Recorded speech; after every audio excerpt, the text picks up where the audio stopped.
Ustazah. Sobahun khair, kaifa halukum? How are you today? Apa kabarnya kalian semua? Semoga semuanya dalam keadaan sehat ya. Hari ini kita akan belajar tematik tema 1 subtema 4 pembelajaran 2. Ayo mengamati perkembangbiakan tumbuhan dengan biji. Bagian besar tumbuhan berkembang biak dengan biji. Tumbuhan dewasa akan berbunga dan menghasilkan buah. Di dalam buah terdapat biji.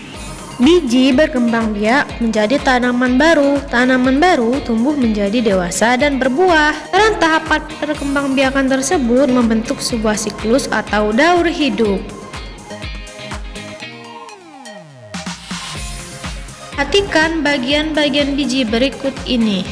Bagian biji meliputi yang pertama, ada selimut biji untuk melindungi biji.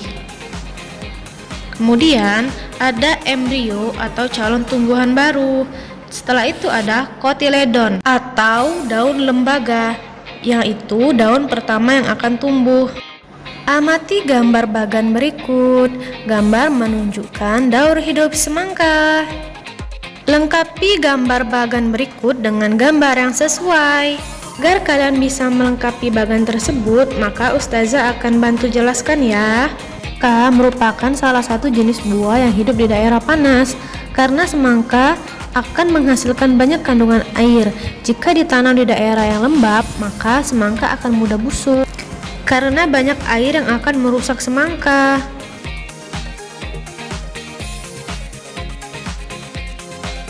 Daur hidup semangka dimulai dari biji yang telah terpisah dari daging buahnya, yang akan menjadi benih atau bibit buah semangka. Tahap berikutnya adalah tunas kecil.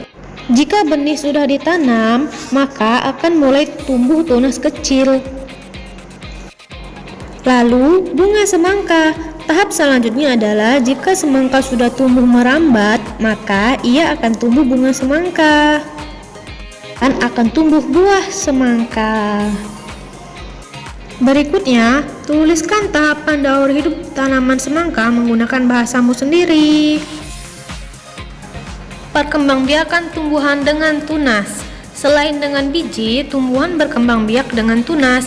Tunas adalah anakan yang tumbuh di dekat tumbuhan induknya. Ada juga tunas yang tumbuh di daun induk, contohnya tanaman cocor bebek. Salah satu contoh tumbuhan yang bertunas adalah pisang atau cocor bebek. Tunas pisang tumbuh dari batang yang ada di dalam tanah. Tunas pisang tumbuh menjadi tumbuhan baru di sekitar induknya. Tumbuhan cocor bebek berkembang biak dengan tunas daun.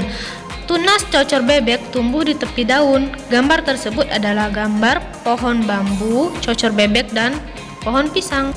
Pohon bambu juga berkembang biak dengan tunas. Anakan pohon bambu akan tumbuh di dekat tumbuhan induknya. Batang pohon bambu banyak manfaatnya. Salah satu manfaatnya digunakan untuk bermain.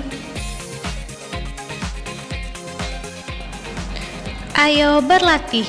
Pentingnya bekerja sama. Permainan ini bisa disebut dengan permainan rangkul alu atau lompat bambu. Alat yang digunakan dalam permainan ini yaitu 4 buah bambu. Permainan ini dilakukan oleh 4 orang memegang tongkat bambu dan 1 orang melompati bambu. Ayo kita mainkan. Nah, lihat ya di sini pentingnya bekerja sama dalam permainan lompat bambu, karena bermain lompat bambu memerlukan kerjasama yang baik antara sesama pemegang bambu maupun pemainnya. Jika tidak ada kerjasama, akan membahayakan pemain dan pemegang bambu. Tangan pemegang bambu bisa terjepit bambu jika tidak bekerja sama dengan baik. Kaki yang melompat pemain akan tersangkut dan terjepit bambu jika tidak ada kerjasama yang baik. Selain kerjasama, konsentrasi pemain juga sangat penting saat bermain lompat bambu. Sekian video dari Ustazah saya. Assalamualaikum. Bounce.